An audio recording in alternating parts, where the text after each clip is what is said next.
All right, now that we're in our base scene, we can go ahead and start decorating. But actually, the first thing we need to do, if this is not, or this is our first environment and our first base, we need to actually get our player, the player prefabs and player camera into our scene. So let's go ahead and go to that prefabs folder and then find the player subfolder. And all we need to do is drag out our player capsule out into our base. Again, if you already have a base set up, then you should have already done this, but we're going to drag that player out, and then we'll drag our player camera out into the hierarchy as well. And then we can actually grab this player camera object. So, once we've dragged it out, that adds it to our scene. If we click player camera in our hierarchy and then tap the W key to bring up the movement gizmo, and you can tell you've got that when you see these three arrows here. We're going to click and drag using these arrows to move our camera a little bit closer to our player here. You can click the little green or yellow square to move it in the X and Z axis, which would be not everywhere but up or down, basically. But we're going to position this behind our player nicely here just to make sure this guy is set up the way we need it. And then we're going to actually attach this player object that we just added into this player camera player field. So that's going to tell our camera that, hey, you need to track the player.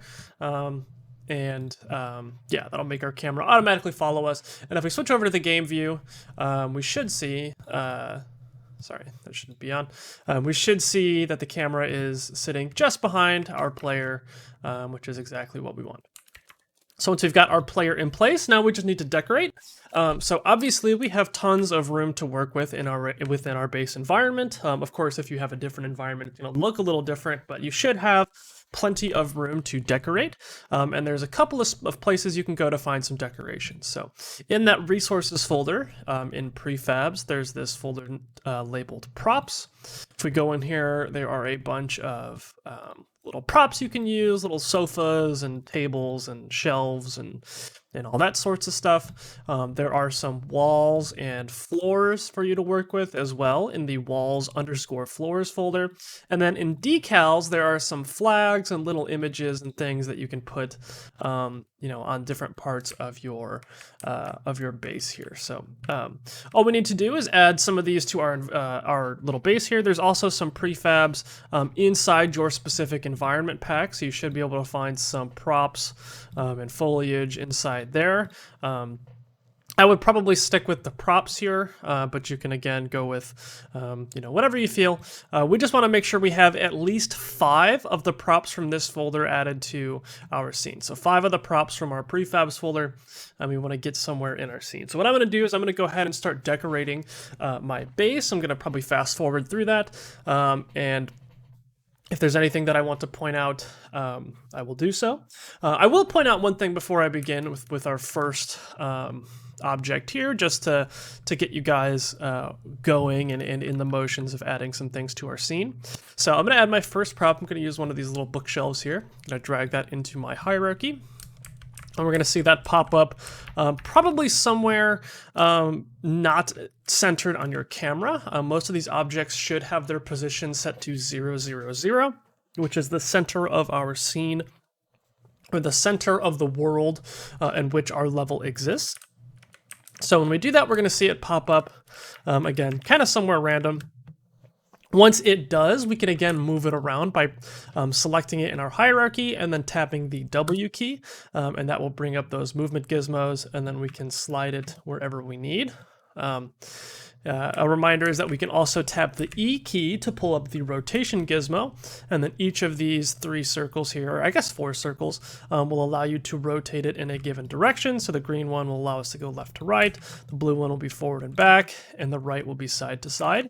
This white circle will actually allow you to rotate it based on where your camera is viewing it from. So this can be useful sometimes, although it can get a little wonky, so I recommend sticking with the 3 colored ones in the middle.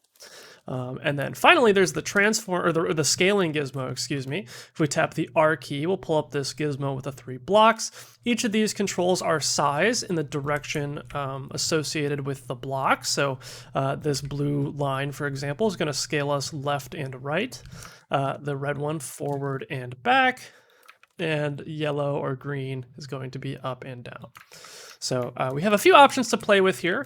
We can also click this middle box here, and that will scale us in all 3 directions at the same time, which is great if you want to make the object bigger without throwing off its dimensions in terms of how it's wide versus long or tall. So those are the 3 tools, the 3 gizmos that we'll need most to get our props to look the way we want. So using the combination of those 3, we can then decorate our base. So now I'm going to go ahead and fast forward while I do exactly that.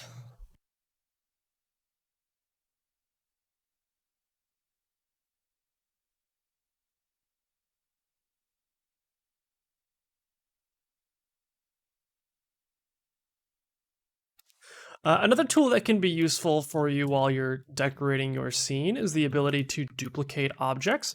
So while you have something in your scene selected, you can actually just tap the Control or Command key, hold that guy down, and then tap the D key, and that will create a duplicate and select it automatically for you that you can then move wherever you need. Those duplicates will sit directly on top of each other, so you may not see it until you move it, but if you press those keys, you can rest assured that you will have a duplicated object.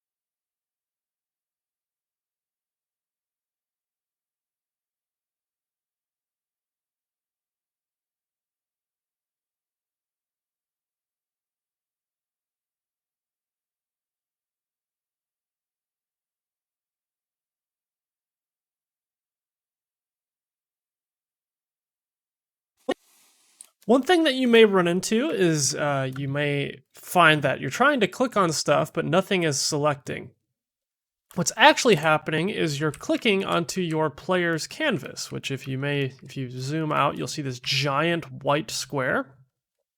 This is actually where, ooh, whoa, my camera got all messed up. It's actually where all of our players' UI stuff is held.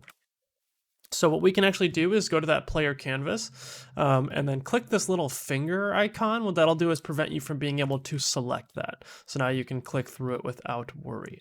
Just keep in mind that if and when we do have to make some changes to our player's UI, we will likely need to disable that so we can move stuff around. And in fact, you may want to take a peek too. We're supposed to have a gold text here.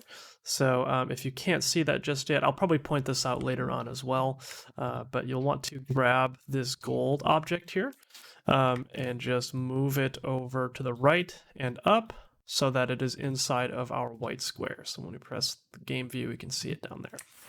So just a little thing, and again, I may remind you about that at some point, but if you don't see that, just make sure you get that put in place. Yeah, I think I'm pretty happy with my level.